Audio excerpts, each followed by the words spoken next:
No matter how smart you were, no matter how much you had, no matter how big your sandcastle was, how many garages were attached to it, no matter how much stuff you had stored in the attic, no matter how many toys you had, that bumper sticker was wrong. It reads, "The man with the most toys wins." Solomon would say it ought to read, "The man with the most toys still dies."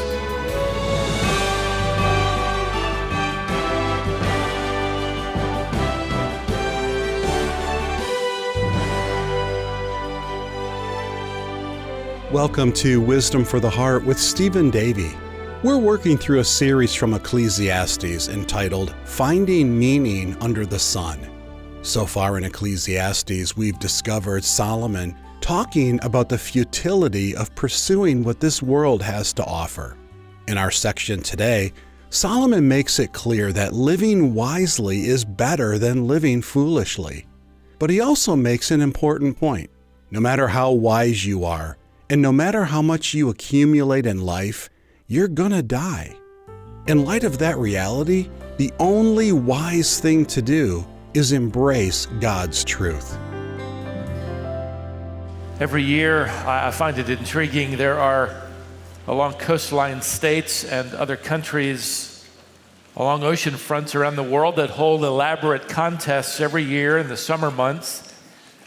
Sandcastle building contests. Some tournaments offer cash prizes of $10,000 and more.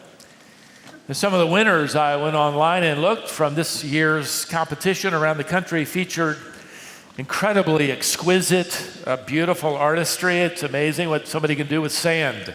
I used to just pour it out of a pail and stomp on it, but look at what people do. Some of the entries this year were huge in scope and size, palaces really made of sand and water. Every year, thousands of people come to watch these contestants as they create their masterpieces on the shore. What's really remarkable to me is that these can be built in such a short amount of time. And typically, the contest will begin around 9 a.m. and it runs until late afternoon. The contestants choose their place along the beach and start from scratch. But they got to finish their masterpieces around 3 o'clock so their entries can be judged. And that's because somebody else is going to show up to take a close look at these masterpieces, these sandcastles. He never fails to show up right on time. And when he does, everything stops. We call him the tide. The tide is coming in. And when he arrives, all these sandcastles and these creative marvels are washed away. I did a little digging and found that the history of the English word for tide originally referred to a portion of time. In fact, tide and time are close cousins in the English language. We use the word today, the words glad tidings. That means there's going to be a glad season of time. There are going to be glad events. Think of the King James Version's translation, recording the angels delivering to the shepherds good tidings of great joy regarding the birth of Jesus, Luke chapter 2, verse 10. It's also interesting to discover that the word tide originally carried the idea that not only was something going to happen, but something was going to happen that was predictable. It was as certain as the rising and falling of the ocean's waters, which is why the word tide got attached to that event. It was always on time, always expected. In fact, there's nothing a sandcastle could ever do to avoid it. No matter how beautiful, how elaborate, where it placed in the contest, how magnificent, the tide was on his way. You know, it occurs to me it doesn't matter if people spend their time making sandcastle masterpieces or just pouring piles of sand out of a plastic pail. That coming tide cannot be rescheduled. The tide is going to come in. That, by the way, happens to be an issue, in a sense, that's keeping Solomon up at night. And he describes his frustration for us here in his private journal. If you're with us in our last study in Ecclesiastes chapter 2, Solomon is asking the question, is there anything I can do? Is there anything I can experience? Is there anything I can accomplish that will make me hang on to happiness? Is there anything that'll make it last long? In fact, throughout life? The answer is no. No matter what accomplishment, no matter what that thrill is, like winning Wimbledon, one tennis professional admitted to a reporter not too long ago, the euphoria she felt, she said, lasted about 2 minutes. Hanging on to happiness, Solomon concludes, is like trying to catch the wind in a net. Now, we arrive at a section in his journal where he's going to ask another question. He's going to ask the question, is there any advantage to living wisely rather than living wildly? So let's pick it up at chapter 2 and verse 12. So I turned to consider wisdom and madness and folly. For what can the man do who comes after the king? Only what has already been done. Now, what Solomon does here is he turns his attention to a new train of thinking, a train of thought. So I turned, the Hebrew could be rendered, I turned my attention to think about this. Is there any advantage to living wisely or wildly? And by the way, the combination of the words madness and folly are not two different things. They're combined, and I'll do it in this journal several times, to basically refer to the wildest, craziest party life that you could ever imagine. And notice in this text that Solomon suggests that there isn't any man who's ever going to come after him who can experience it even more wildly than he did. That they could somehow live more prudently than he did. There isn't anybody that's going to be able to experiment with anything more than he has been able to experience. So here's the question. Is living a moderate, prudent, moral, wise life any better than living the party life? Which commercial is it? Early to bed, early to rise, makes a man healthy, wealthy, and wise. Is it that commercial? Or is it you only go around once in life, so grab all the gusto you can while you have the chance? Is that it? Which one? Which direction is going to be better? And I got to tell you that even though most of his journal has been rather negative and jaded, Solomon's answer might surprise you. Notice verse 13. Then I saw that there is more gain in wisdom than in folly, as there is more gain in light than in darkness. And you're thinking, finally, there's a verse I can memorize. I might read that every so often. I'll let my kids read this one. Using your head is smarter than running wild. Way to go, Solomon. Finally.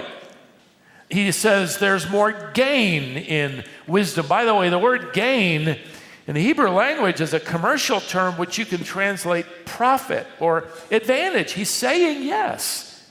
There is an advantage to living wisely rather than living wildly. In fact, you notice in the text he equates folly with darkness, and he equates wisdom with light.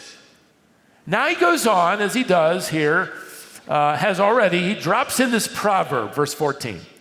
A wise person has his eyes in his head, but the fool walks in darkness.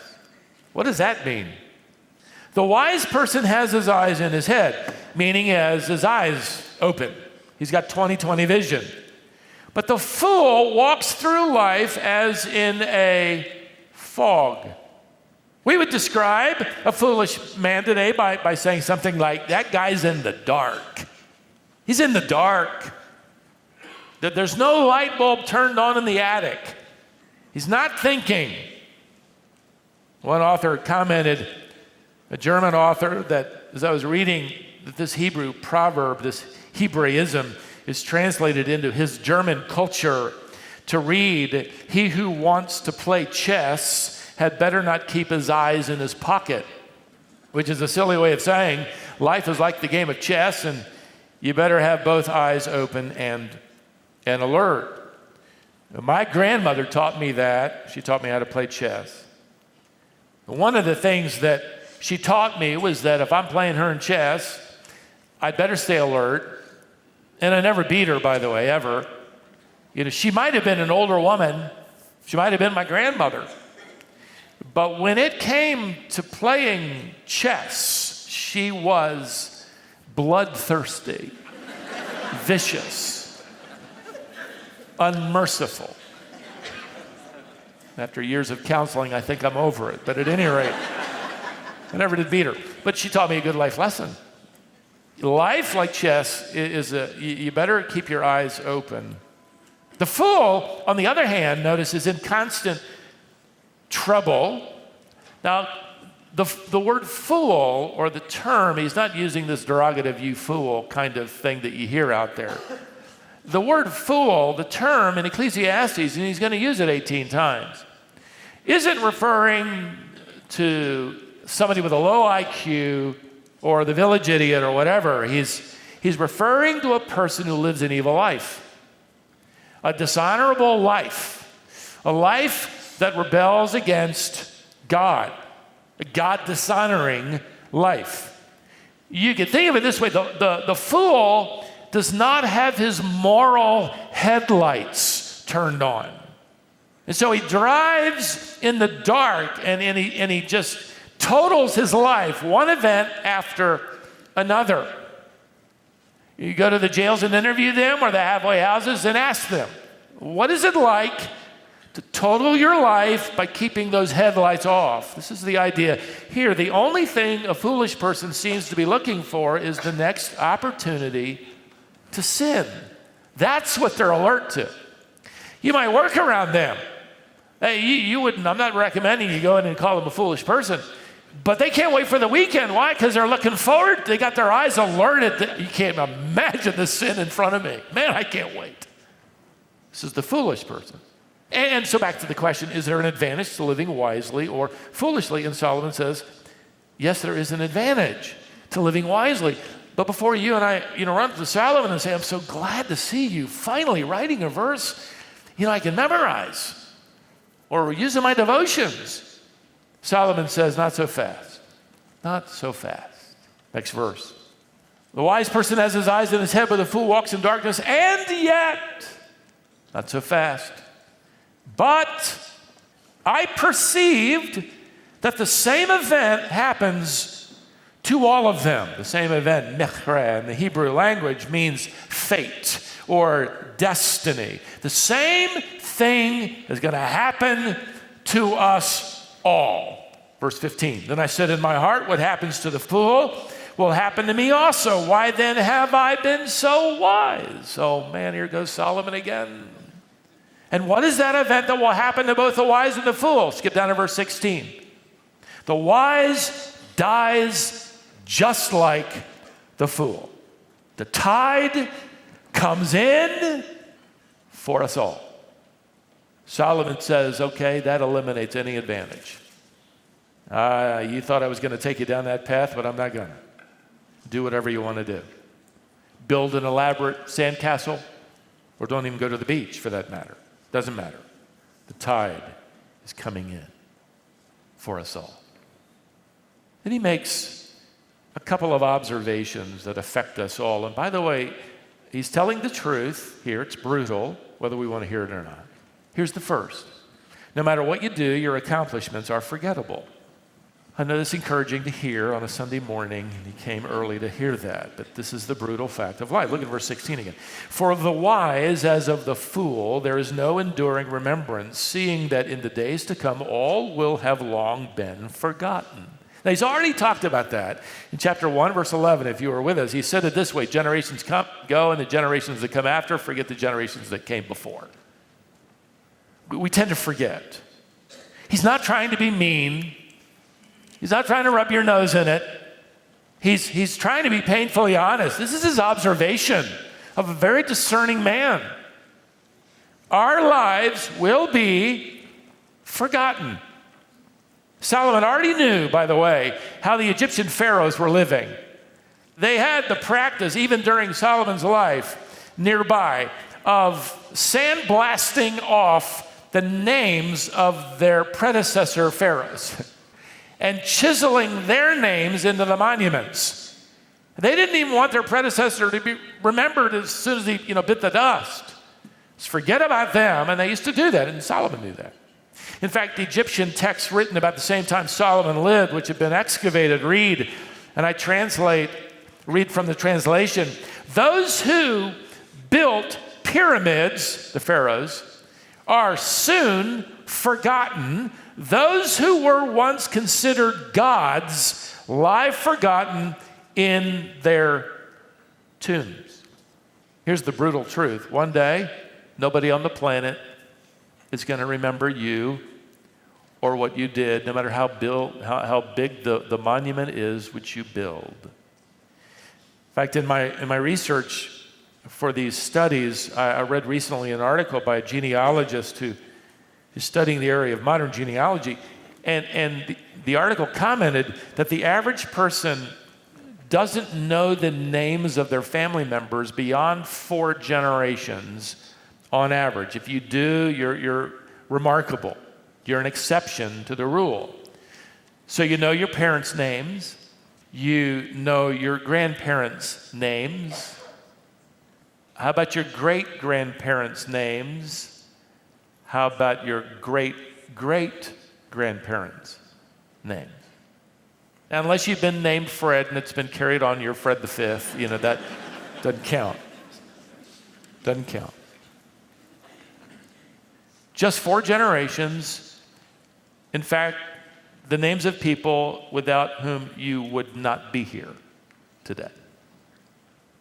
No matter what you do, your accomplishments are forgettable. Secondly, Solomon essentially adds, no matter who you are, your death is unavoidable. He adds this exclamation point. Go back then to verse 16, how the wise dies just like the fool. And what he means is, we all occupy that tomb, whether you're the brightest person in kindergarten or not so bright. No matter how smart you were, no matter how much you had, no matter how big your sandcastle was, how many garages were attached to it, no matter how much stuff you had stored in the attic, no matter how many toys you had, that bumper sticker was wrong. It reads, the man with the most toys wins. Solomon would say, it ought to read, the man with the most toys still dies. Can you handle that truth? Some might with bravado say, I know it's coming, who cares? I was behind this past week, a Mustang GT who was going faster than I was, which bothered me a little bit, but I let him go. And as he was taken off, his license plate read, hell bound. And I wondered if he knew. The tide is coming in. And with the shadows of death reflecting back on Solomon's life, he comes to 3 conclusions. Let me give them to you quickly. First of all, life has become disgusting. Verse 17, just the first phrase, so I hated life. Not the kind of guy you want to take to lunch. I hated life. You could paraphrase this to read, therefore I was disgusted with life. I mean, when I think about the fact, here I am working away, building this masterpiece, here comes the tide. Well, this is disgusting. He's angry. He's frustrated. He's come to the realization that no matter how long he lives, he's going to die just like everybody else. So who cares about the sandcastle? And this is true for those that reflect on death, believer and unbeliever. It is For the believer, a sign of wisdom that we count the days, we number our days, we consider our mortality. For the unbeliever, without any hope, it would lead to this kind of anger. And again, we got to remember Ecclesiastes is understood backward. He gets to his grand conclusion in chapter 12. I came across, by the way, an article of a man that reminds me of Solomon, I think he's the fourth richest man on the planet right now. He's worth about $55 billion. He's pouring money. He's already poured $40 million of it into what he's calling, quote, lifespan development processes. In other words, ways to figure out how to avoid that tide. Nothing wrong with longer lives.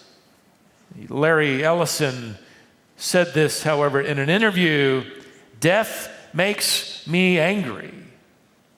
It doesn't make any sense to me. Death has never made any sense to me. How can a person be there and then just vanish and not be there? The idea of death makes me disgusted in life.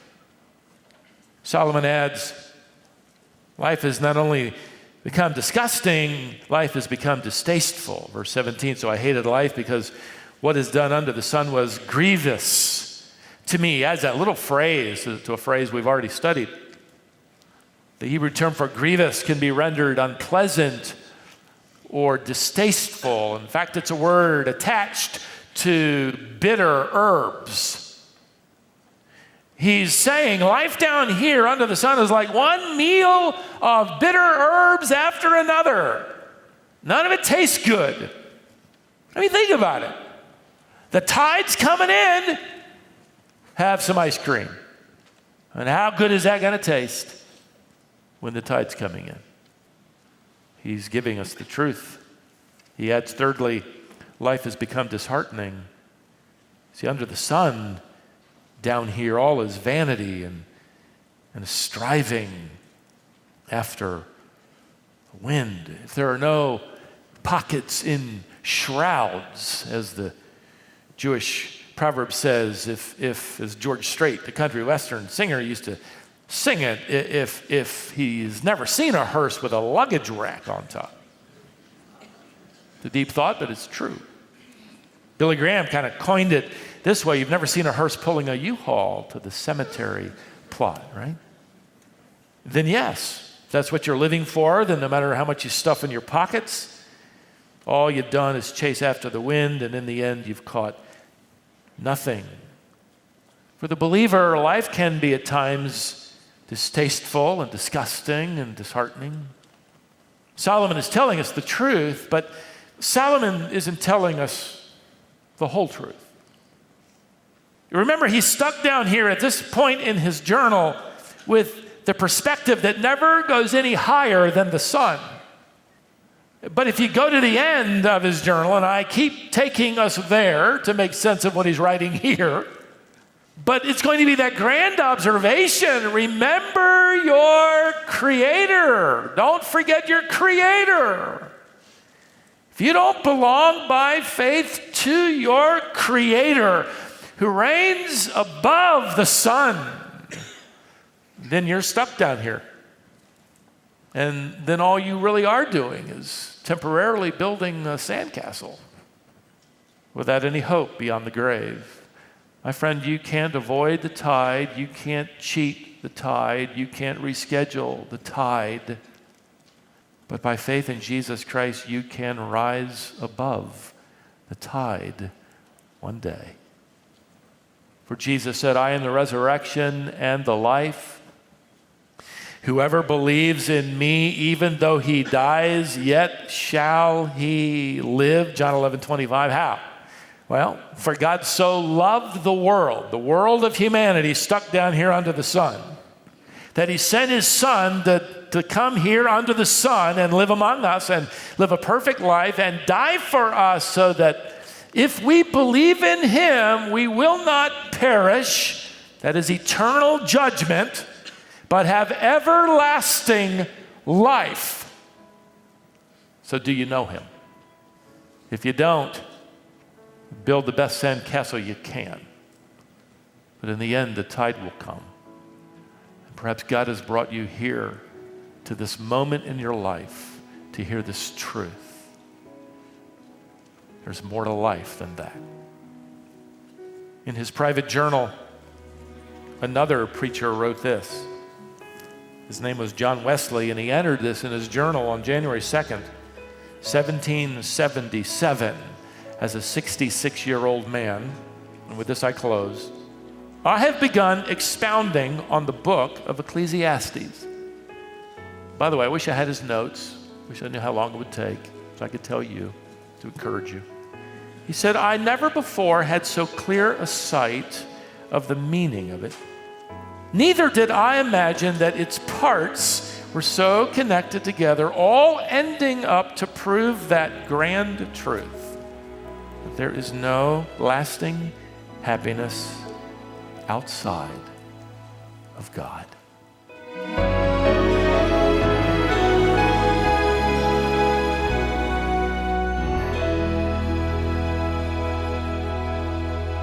That was Stephen Davey, and this is Wisdom for the Heart. Today's message is called Rising Above the Tide. Stephen's passion for training men and women for ministry led him to found Shepherd's Theological Seminary.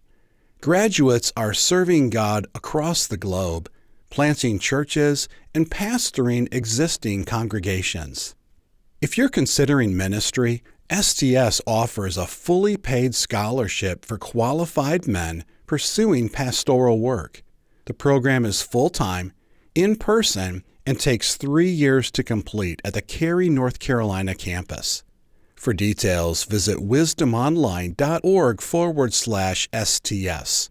Even if full-time ministry isn't your goal, STS can help you grow in your understanding of Bible and theology.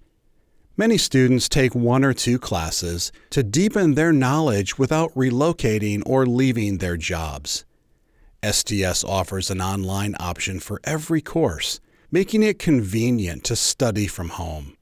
For those who prefer in-person learning, STS holds classes in Cary, North Carolina, Laramie, Wyoming, and Bryan, Texas. Students also gather in local church clusters in places like Birmingham, Alabama, and Lincoln, Nebraska. Stephen and the faculty at STS want to invest in you, equipping you to fully interpret and apply God's Word. Learn more by visiting wisdomonline.org/STS. Do that today, then plan to come back here next time to open God's Word and discover wisdom for the heart.